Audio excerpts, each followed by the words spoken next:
we were going over the urine analysis. So the first thing we look at is the color of the urine. The urine varies in color from pale yellow to amber.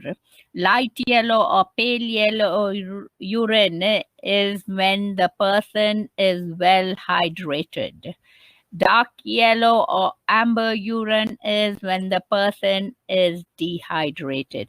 If the urine has a reddish tint, then it could be because of the presence of blood cells, which could be because of the hemolytic anemia. So then the second thing we look at the urine is for turbidity. So the urine should be clear and transparent. It shouldn't be turbid. If the urine is turbid, which means cloudy, that will indicate the presence of either bacteria or the presence of fat in the urine or the presence of blood cells. It could be either white blood cells or red blood cells. And the causes of this could be either kidney damage, bacterial infection, or urinary tract infection. Then the third thing we look at the urine is the specific gravity. So the specific gravity, the normal range for the specific gravity varies between 1.005 to 1.040. This is the normal range. So a person who is well hydrated, the specific gravity will be at the lower range of this normal range. If the specific gravity goes above 1.04, that, or if it's close to 1.04, normally the specific gravity of a normal urine is around 1.010. So if it's close to 1.035 or 1.04, then that indicates that the person may have cirrhosis, or it could be because of glycosuria, or it could be because of proteinuria. Glycosuria is when there's glucose present in the urine. Proteinuria is when there is proteins present in the urine. Remember, glucose and proteins are not present in normal urine because any glucose that gets filtered out of the glomerulus gets reabsorbed by the proximal convoluted tubule. So the proximal convoluted tubule reabsorb any glucose that is there in the filtrate. Similarly, any protein that has filtered out of the glomerulus, then at the proximal convoluted tubule will reabsorb the proteins too, though there shouldn't be any proteins or glucose present in the urine. If glucose is present, then that will give rise to glucosuria. If protein is present, then that will give rise to proteinuria.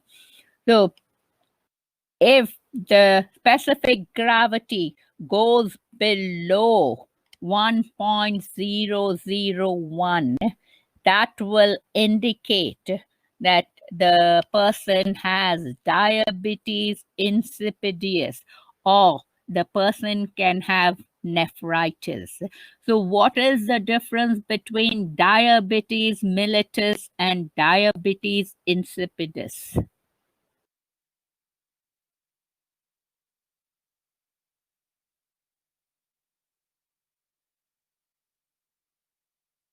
Oh, Lily has asked what is the range. The range is 1.005 to 1.040.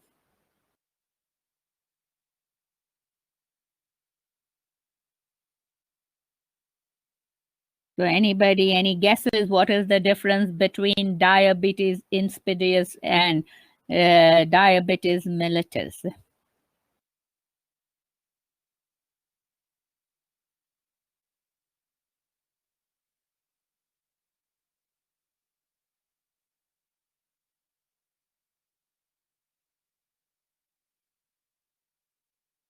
No, type 1 and type 2 diabetes both belong to diabetes mellitus.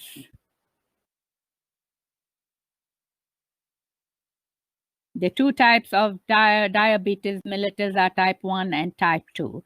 But I'm asking you the difference between diabetes insipidus and diabetes mellitus. So diabetes mellitus, this will have higher blood glucose levels due to the destruction of beta cells that produce insulin in the pancreatic islet, or due to insulin resistance.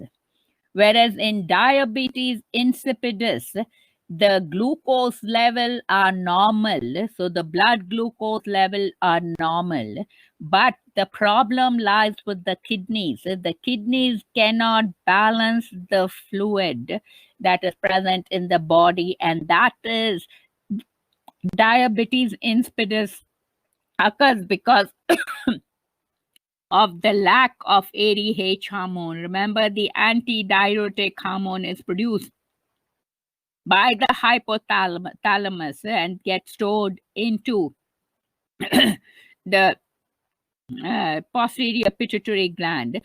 So lack of this ADH hormone is what causes diabetes insipidus, whereas the destruction or the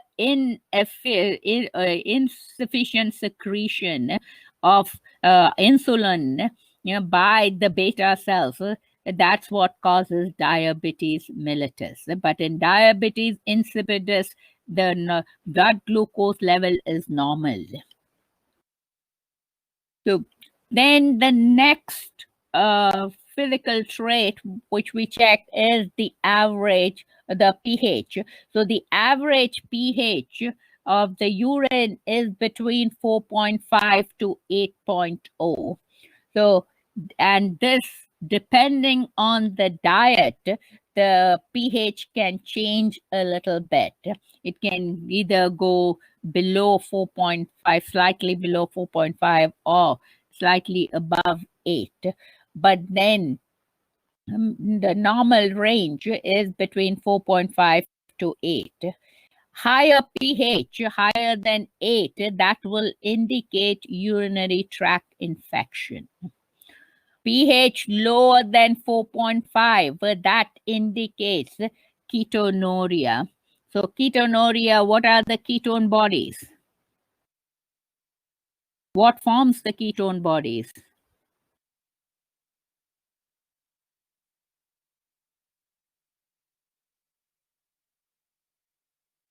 Remember, the liver converts the fatty acids into acetyl coenzyme A, and from there it gets converted into the ketone bodies, and these ketone bodies get released into the blood. So when it gets there, when excess ketone bodies get released into the blood, it will cause ketoacidosis, and that will lower the pH of the urine. Then the next thing we'll look for in the urine is the presence of glucose, which is glucosuria. There shouldn't be any glucose in the urine because all the glucose and the proteins get reabsorbed by the proximal convoluted tubules. So if the glucose is present, this again is because of diabetes mellitus. Or it could be because of the liver disease. And this diabetes mellitus, as we all know, can lead to hyperglycemia. So all these will give rise to the glycosuria.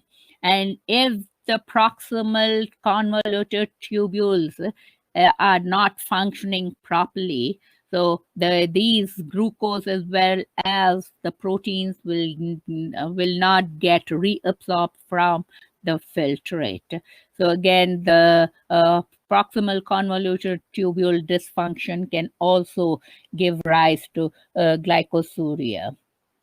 Then, like I said, proteins should not be present in the urine because proteins also get reabsorbed by the proximal convoluted tubule.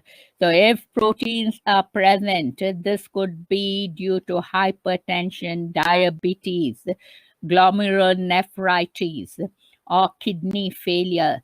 Sometimes multiple myeloma also gives rise to the presence of the proteins in the urine.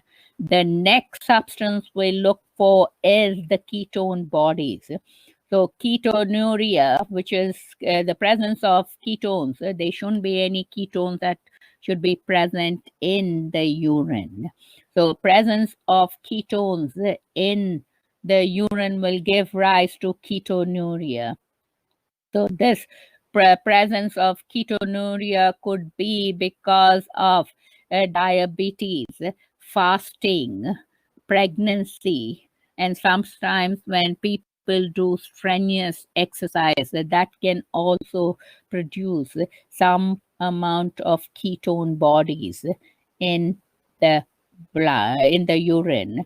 Then the next thing we'll look for is hematuria, which is the presence of either hemoglobin or red blood cells. There shouldn't be any hemoglobin or red blood cells in the urine.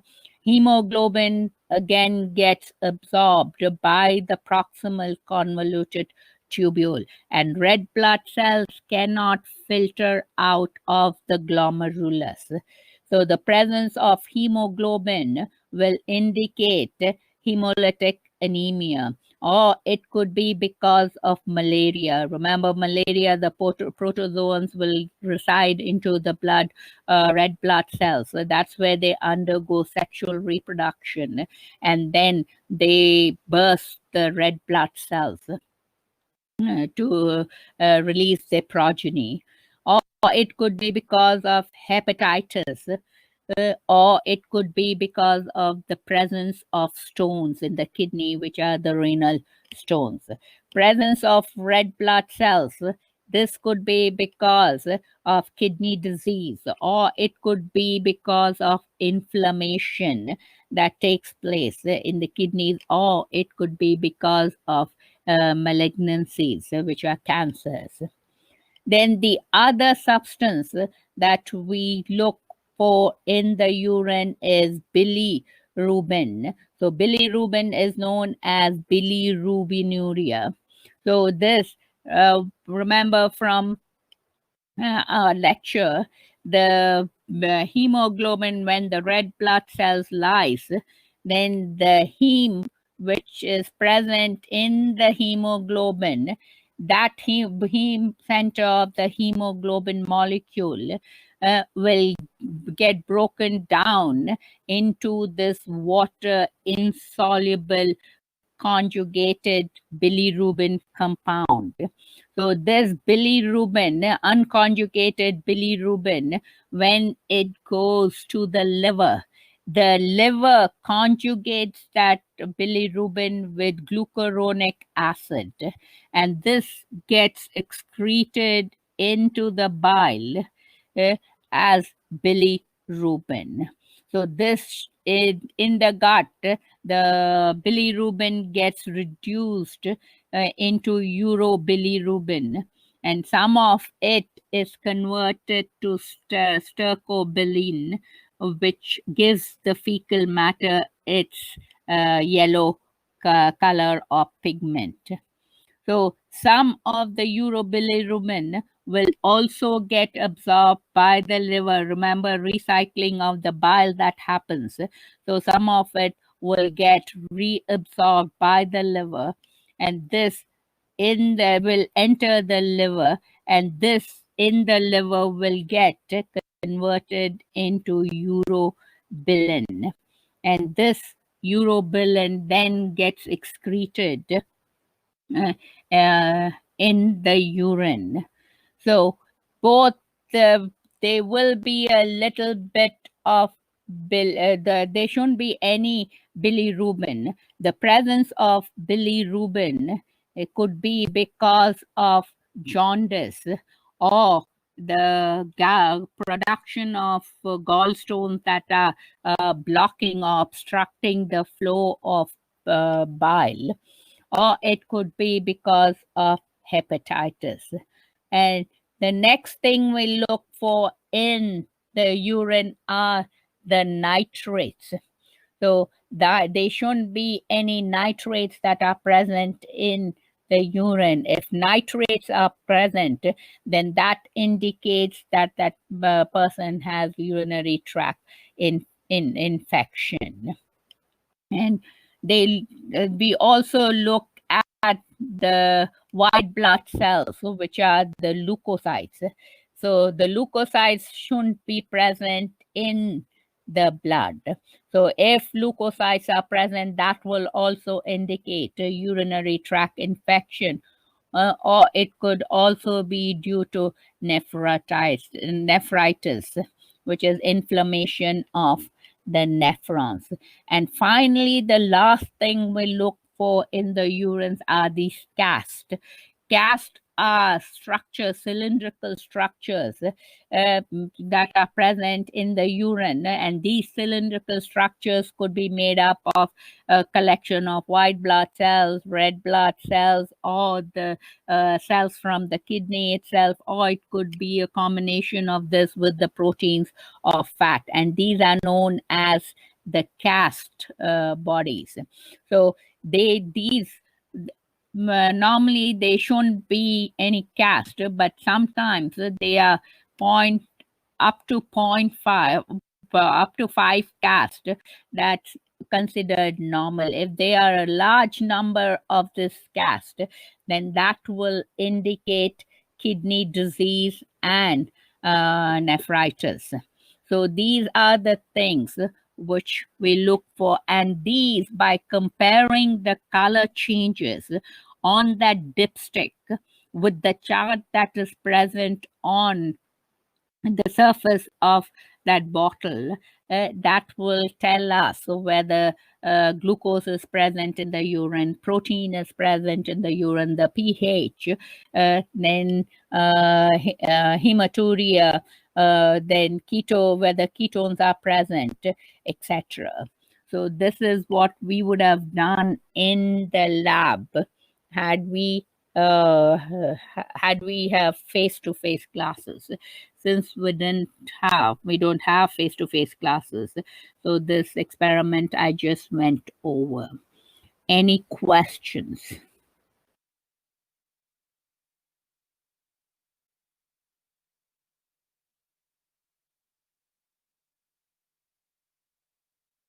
So this will be there for your lab practicum. Then for your lab practicum, the first 2 of the experiments which we went over, those will also be included. So we went over the solubility, we went over the solutions, the hypertonic, isotonic, and hyper, and isotonic solutions. Then we looked at diffusion and osmosis. Then we performed the various tests for sugars, for proteins, and for starch. All that will be included for the lab practicum, along with the EKG, the ABO blood system, and the sphygmomanometer. So all these will be included for the lab exam on Tuesday. So I will just briefly go over what we had done. So solubility. So what is the definition of solubility?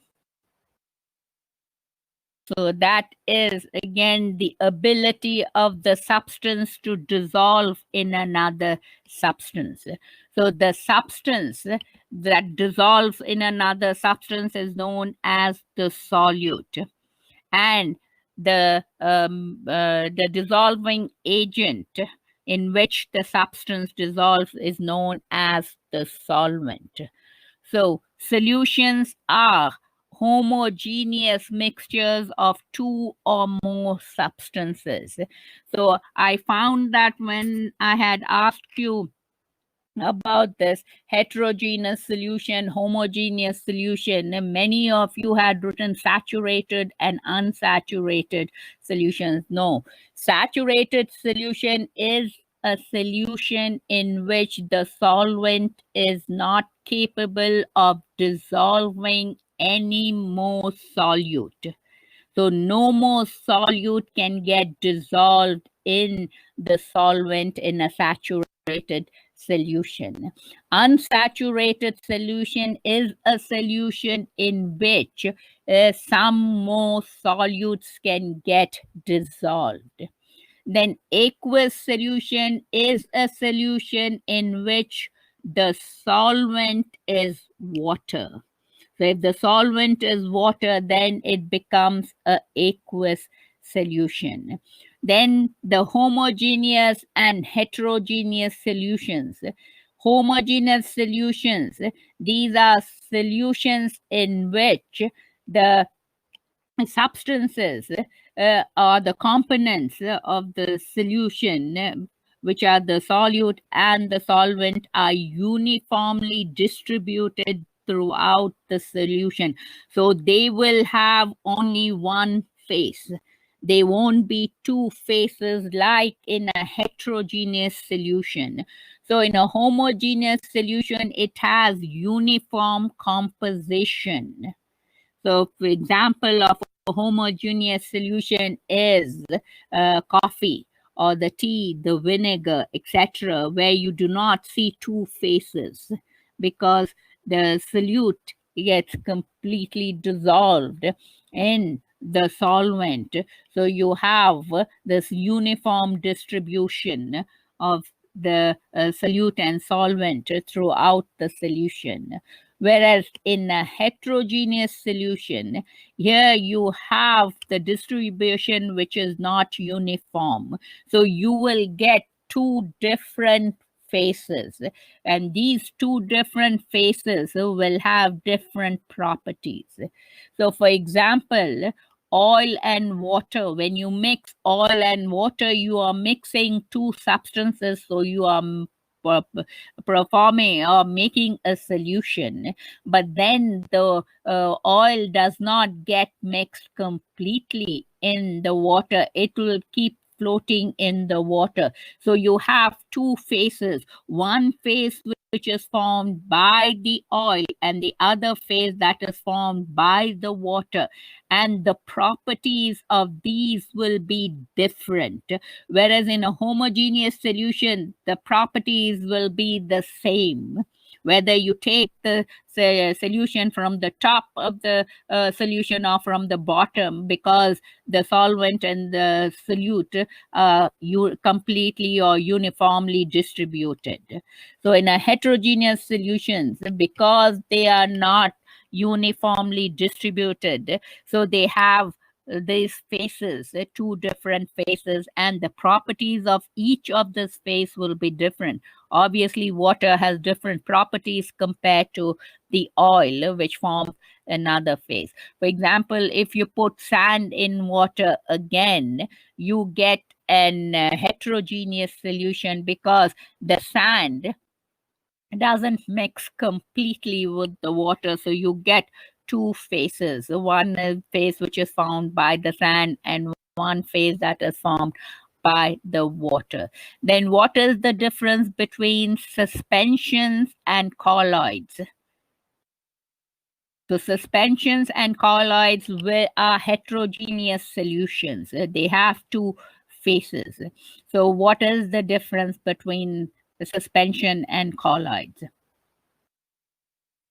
So in suspension, the solute will settle down. Whereas in colloids, they are two substances, but the solutes will not settle down. So that's the difference between the suspension and the colloid. So the example of colloid is milk. So here you can see the floating particles in the milk.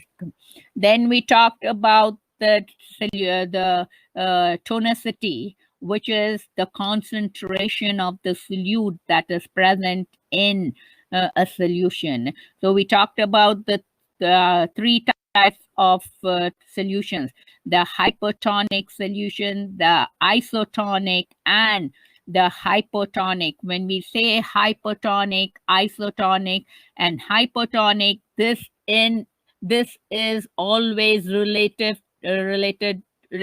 to another solution.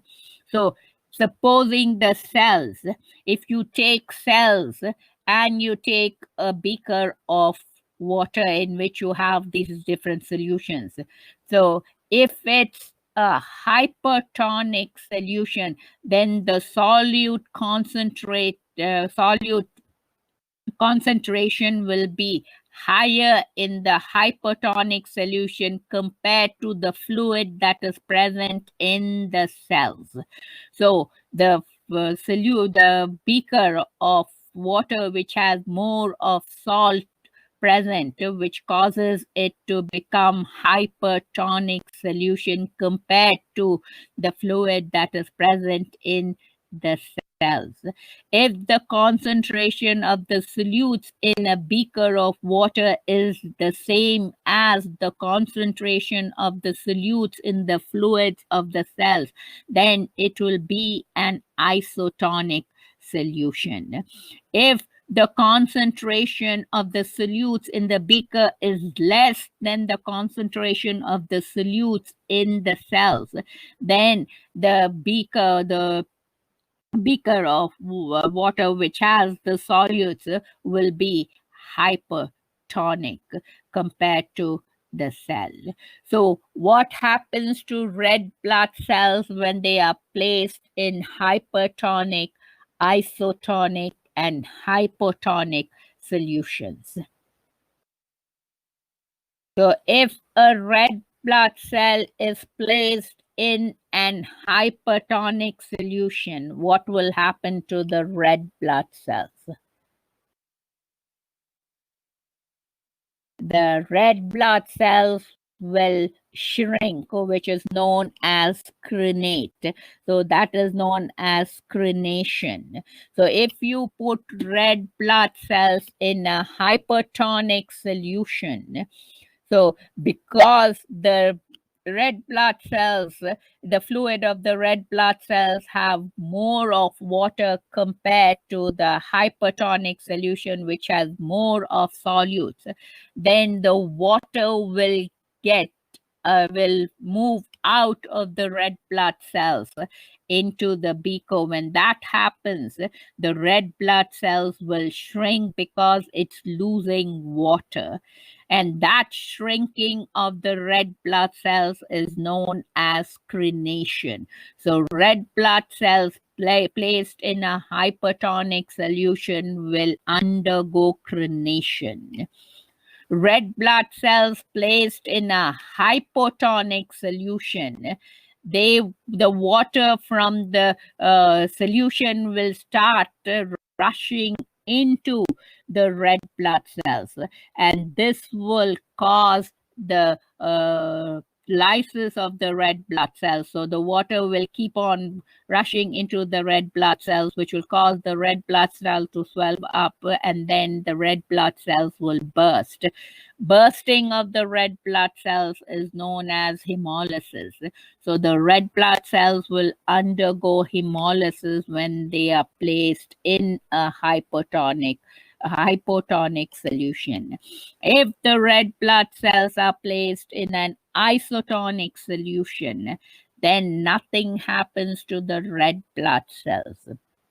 So in the lab, when we place the red blood cells in a beaker of distilled water, so the beaker of distilled water was an hypotonic solution. So the red blood cells would burst.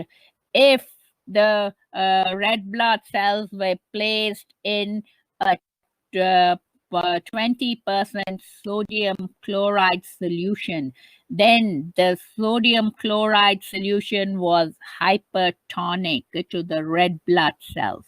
So the red blood cells would shrink. So they would crenate. If the red blood cells was placed in 0.9% sodium chloride. The solute concentration of blood, because of the proteins that are present in the blood, is also 0.9. So nothing would happen, because it was an isotonic solution compared to the red blood cells, so nothing happens to the red blood cells. So that was one experiment which we did. The other experiment we did was testing diffusion and osmosis. So what is diffusion?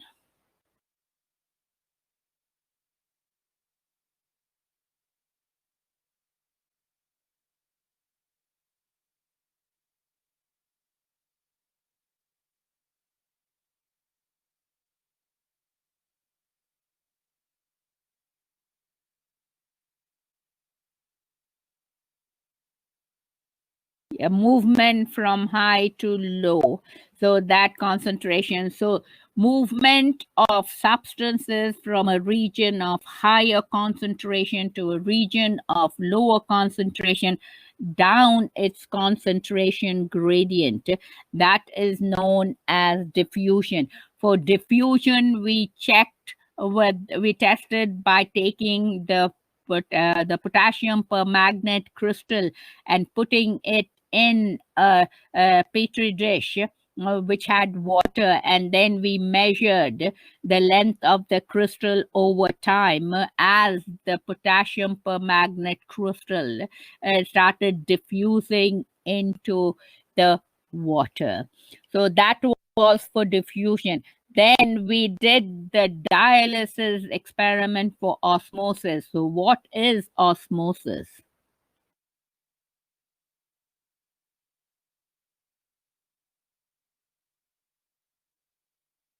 So osmosis is movement of water only, not solutes. Is only movement of water from a region, from a region of higher concentration to a region of lower concentration along a permeable membrane. So for this osmosis, we took a dialysis tubing. We made a bag out of it. In that we put starch. We put sodium chloride solution starch. And then what else did we put? And glucose. So these were the three substances that were mixed and put inside the tubing. And then we left it. We put iodine drops and we left it for an hour. What happened to the bag?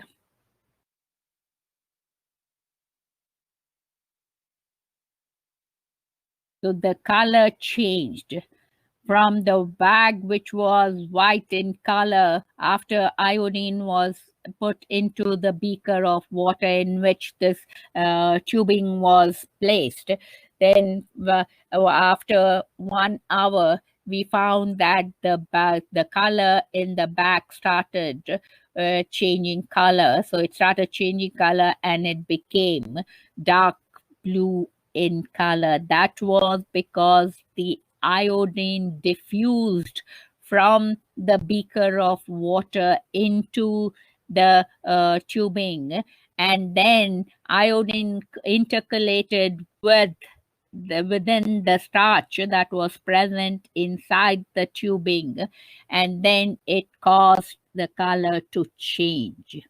So that shows that iodine molecules diffused across the tubing. So this tubing has pores or holes which allowed the molecules of iodine to diffuse across it. What about a starch? Did it diffuse out of the tubing?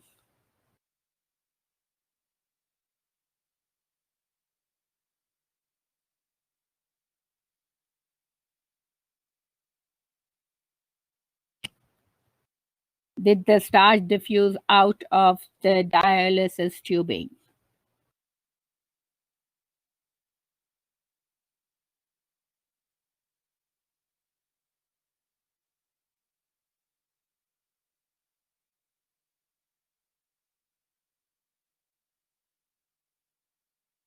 Yeah, the starch obviously didn't diffuse out. If the starch had diffused out from the dialysis tubing, then the water that was there in the beaker, that would have turned blue, because iodine reacts with starch and it changes the color. So obviously the bag changed color, but the water didn't change color. That was because the starch could not move out or diffuse out of the tubing, because the pores were small. They were not long, they were not large enough or big enough to allow the starch to come out. So we tested for glucose. Then what happened when we took the beaker, the water, we took a sample of that water which was there in the beaker, and then what did we add to it? We added Benedict's solution. And then what happened? Some students got green color, some students got red color. So green color indicates that there was less of glucose that was present. It's a positive test for Benedict. So the Benedict, when we added the Benedict solution and we boiled it for 2 minutes, so the Benedict solution is light blue in color. Depending on the amount of this glucose that is present, which is sugar, depending on the amount of the sugar that is present, it changes color. So it changed. Some students got green color, which means that they had, that particular bag had little of this glucose that was present. So the Benedict test, or the Benedict solution test for reduced sugars. The glucose is a reduced sugar. So there was very little amount in that person's or that group's what was that, the tubing bag, so it changed green. But then another group had red color, so that indicates that that bag of the tubing, the dialysis bag had more of glucose, or it had large amounts of this reducing sugar. So depending on the concentration of the sugar that is present, the Benedict solution will give different colors. If there's little glucose that is present or reducing sugar that is present, the blue color will change to green, indicating that there's little glucose present in the solution. If the color changes to yellow or orange, then that will indicate that there's moderate amount of the reducing sugars that are present. If the color changes to brick red or red, so that will indicate that there are large amounts of this reducing sugars that are present in that solution. So for glucose, which is a reducing sugar, to test for glucose, we always use Benedict's solution. So depending on the amount of sugar that is present, then the color changes from blue to green, yellow, or red. Then we checked for proteins. So for proteins, in order to check for the presence of proteins, we used another solution which is known as the biuret reagent. So we took the mixture and mixed it with the biuret reagent. So if proteins are present in the solution, then the color will change to dark violet or dark pink. This will indicate the presence of proteins that are present in the solution. So these were the various tests. We tested for the presence of proteins. We tested for the presence of the reducing sugar. And we tested for the presence of starch by using iodine. So these were Benedict solution for reducing sugars, iodine for starch, and biuret reagent for proteins. Then the experiment we did, I went over, was with the sigma manometer, where we measured the blood pressure. So the sigma manometer gives those two sounds. So the first sound is known as the current cough. Yes, iodine will turn blue when it reacts with starch. Yes. So we looked at the first sound, which is known as the Korotkov sound. So this will give the systolic pressure. The second sound, the second Korotkov sound will give the dystolic pressure. Then we measured the pulse pressure, which is the difference between the systolic and the diastolic pressure. Then then we did the EKG. So the EKG, we looked at the unipolar leads and the bipolar leads, which are lead 1, lead 2, and lead 3. And unipolar leads are the AVF, the AVR, the AVL, and AVF. So these were the unipolar leads. So the unipolar leads and the bipolar leads will look at the heart in a vertical plane. The chest leads, which were V1 to V6, they look at the heart in the horizontal plane.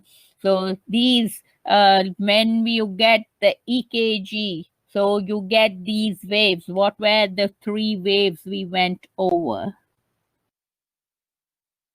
The three waves of the EKG.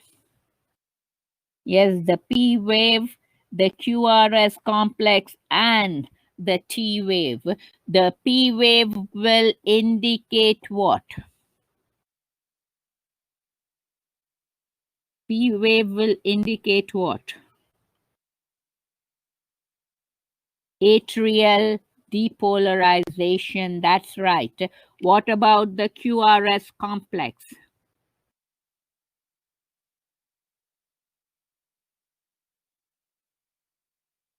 That will indicate the ventricular depolarization. And what about the T wave? That will indicate the ventricular repolarization. What about the PR interval?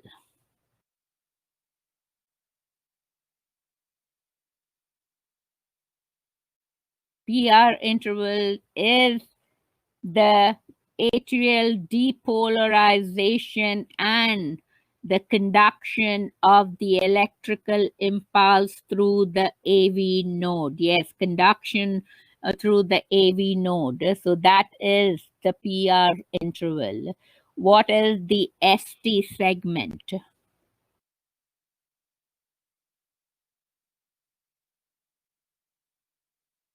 What does the ST segment indicate?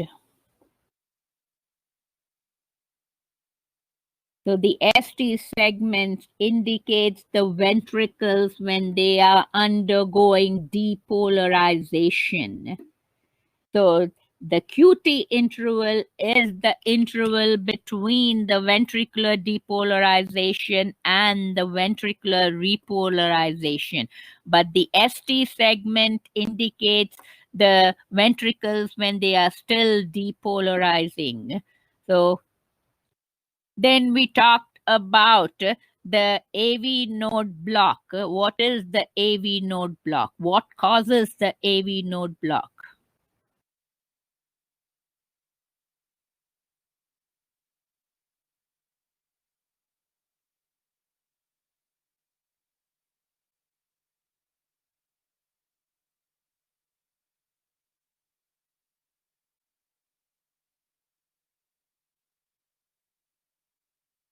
So the AV node block is because of the disruption in the conduction system through the AV node. That means all the electrical impulses are not passing from the AV node to the ventricles.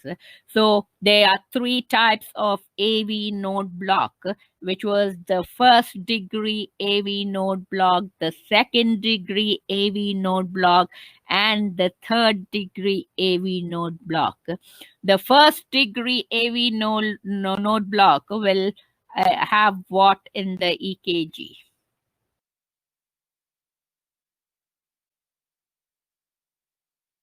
What will be seen in the EKG when it's a first degree AV node block? You have the long, prolonged PR interval. That's right. The PR interval will be long, so it will be greater than 0.2 second. But the interval, the PR interval will be the same along the EKG graph if it's the first degree AV node block. So every P wave will have a QRS wave following it. But the distance of the PR interval from one region to the other region to the other region will be the same in the first degree AV block. But in the second degree AV block, what happens?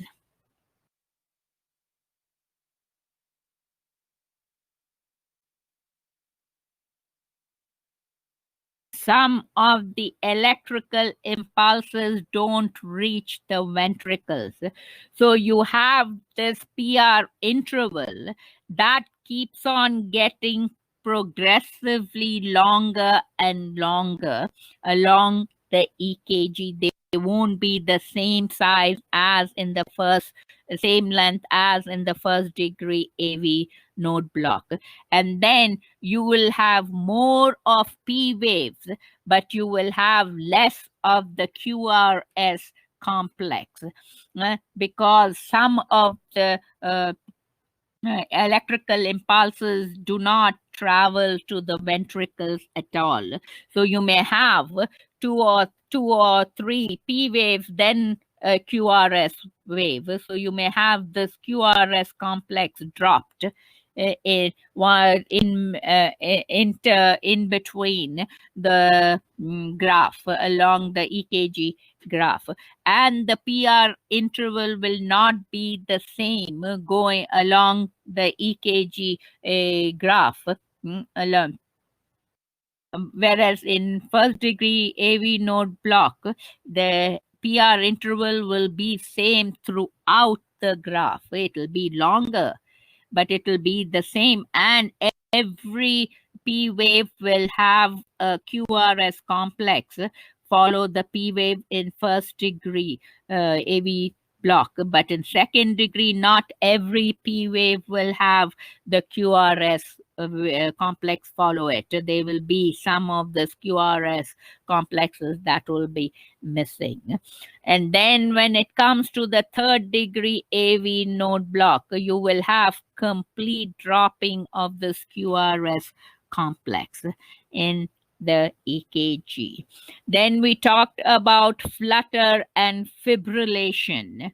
So flutter, here the heart is beating at a faster rate than the normal rate. And here when it comes to the flutter, the atrial flutter, it will have more of the P waves compared to the QRS complex.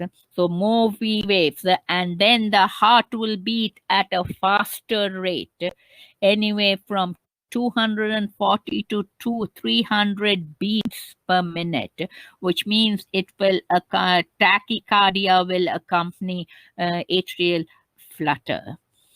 So the here in atrial flutter, the remember the electrical impulses go from the SA node to the AV node, and from the AV node to the bundle of His, and from the bundle of His to the Purkinje fibers.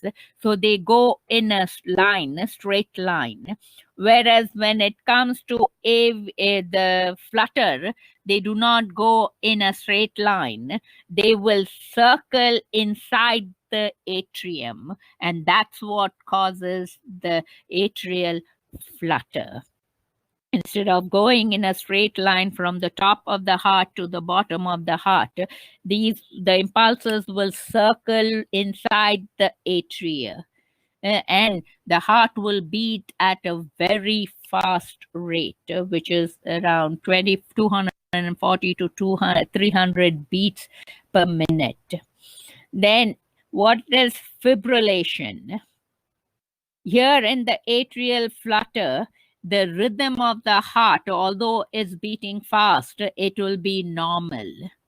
Whereas in atrial fibrillation, the rhythm will be irregular. It won't be normal, and the heart will beat at a much faster rate than the flutter.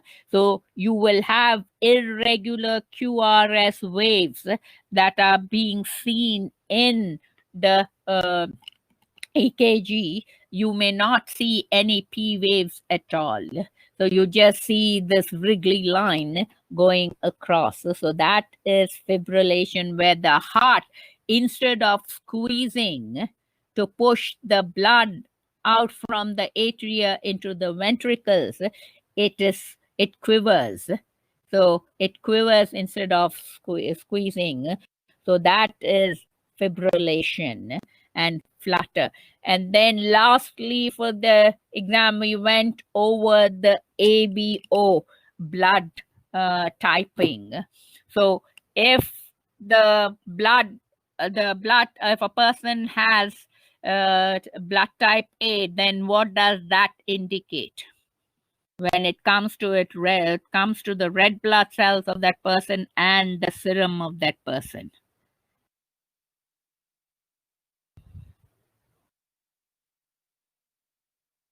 If the person has blood type A, then what type of antigens does that person have?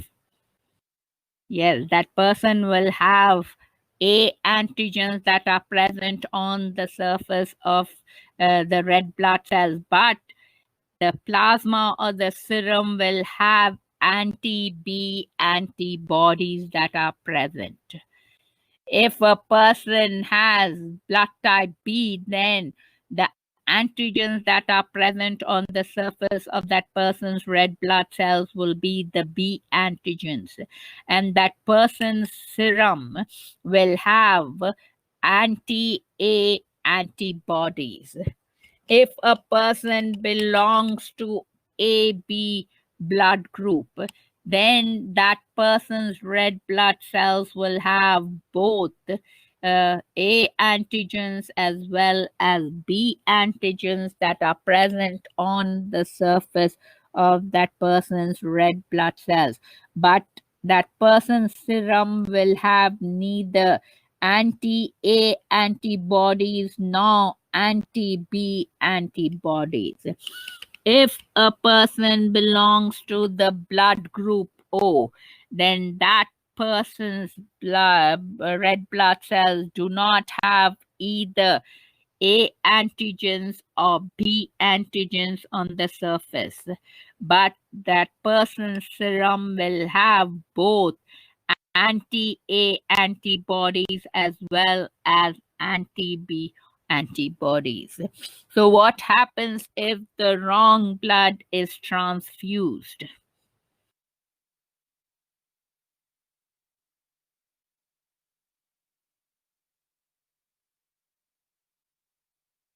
It will give rise to agglutination, which is the clumping of the blood cells.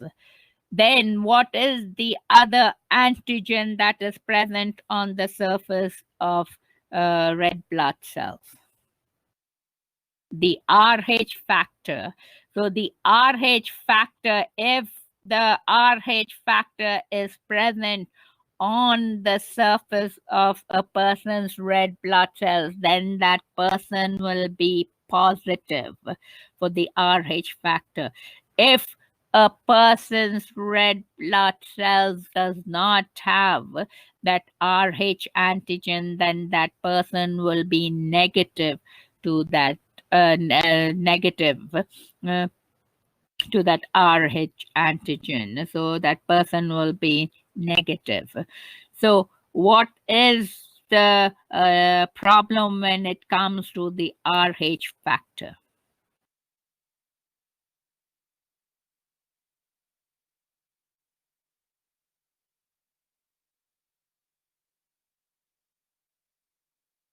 The negative, yes, Rh negative mom uh, getting married to a Rh positive male, and if she is carrying a positive fetus, a fetus that is positive for Rh, then during the first pregnancy, as long as the blood does not get mixed, the fetus and the mother's blood does not get mixed, nothing happens to the fetus and the baby is born normal.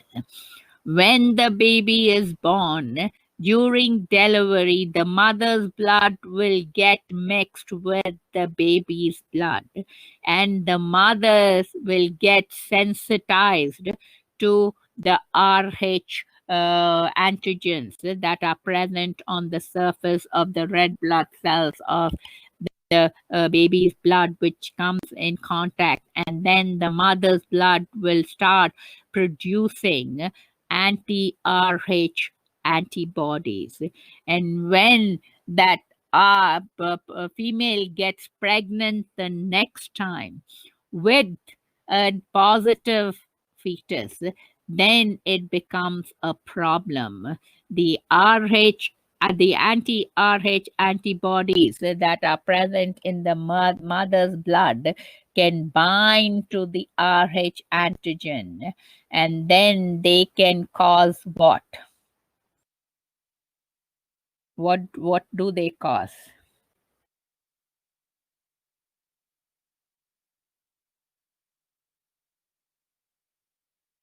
What do they cause? What is the name?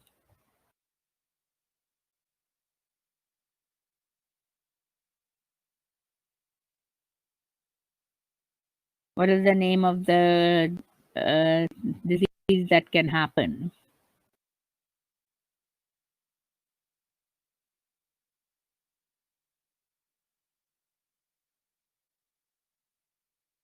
Which is the hemolytic disease of the newborn.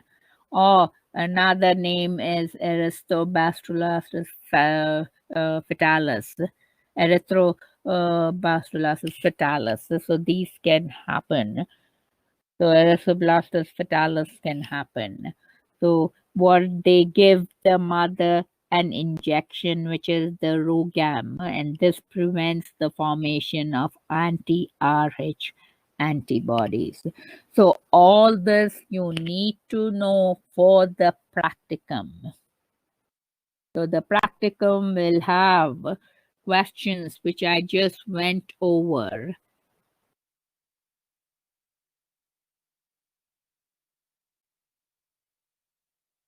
So these questions will be there for your lab practicum.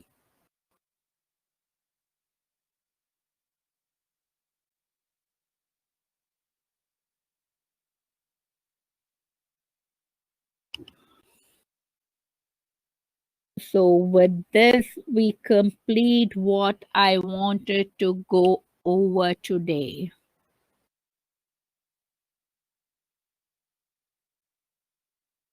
So if you have any questions, then email me and I will reply. In fact, Lily had asked me a couple of questions before the exam, and then Chevy had asked me a couple of questions before the exam.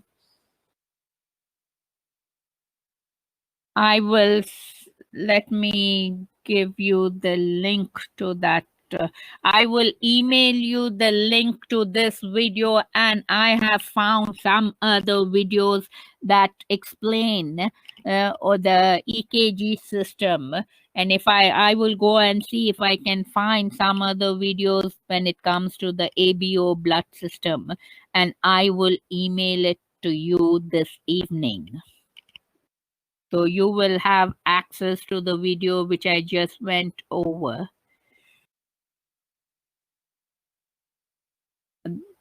Lab, I haven't set up the lab as yet. You will have minimum of 30 to 50 questions on the lab practicum.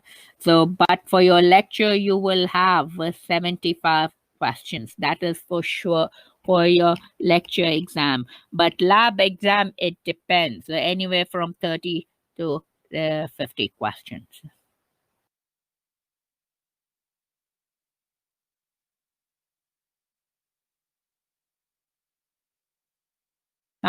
George wants more time. That 35 to 50 questions, which I give you 1 hour, I will give you 1.5 hour for those questions for your lab practicum. But the final will be for 2 hours.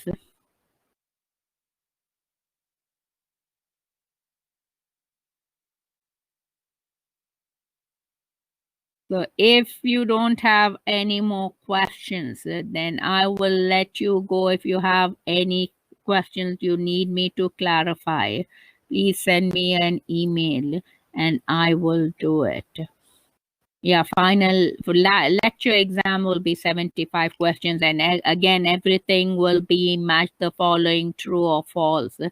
And multiple choice, nothing writing. Everything will be, the answers will be there. You just have to do like for your third exam.